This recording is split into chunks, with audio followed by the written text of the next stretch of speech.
Hey animators, so in this video I'm going to just have a look at the advanced settings in waveIt. All you got to do to get them is just click on this button here to toggle it and you'll see the bigger interface.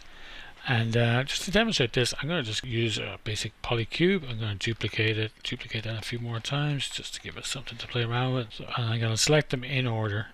That's important, otherwise you'll get strange results. And then, by default, when you have it in this mode, the tool just expects that you're going to use it on rotation. But once you've got the bigger interface open there, you can see that you've got the options here for translate as well. Translate X, Y, and Z. So say if I select Y and create an S curve, you can see that's pretty big, so I'll make that a little bit smaller. A cool thing you can do when you're playing around with this is actually enable this option here, interactive mode. And what that means then is as you change the sliders, it'll update automatically. You don't have to keep pressing the buttons.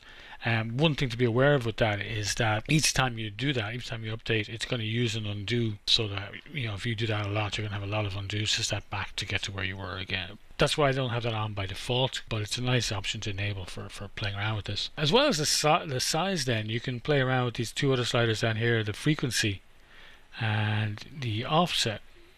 To be perfectly honest, I'm not really sure when I would use these myself. Like certainly for character animation, I think the default options, you'll see they're actually setting these options here automatically when you do those. For me, those default options are great for tails and capes and all that kind of stuff.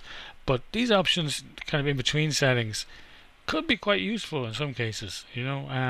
For people doing motion graphics work, or for people doing sort of more abstract animation, or maybe even for things like crowd animation where you want to like offset a lot of different rigs. Another option that we have as well as the being able to select translates here, we can also just enable this channel box one. And what that does then is whatever is highlighted, whatever you have clicked on in the channel box will be what gets affected. So now you can do things like play around with the frequency and the offsets. And the cool thing is this is you can set keyframes on this, and then go forward and play with the offsets, and then you're just setting frequencies, and so now you're keying this. So you kind of could create sort of motion graphic kind of work, but without any mesh stuff or anything like that. Just a really simple setup. Feel like there's going to be creative animators out there that'll find cool uses for this that I haven't even thought of.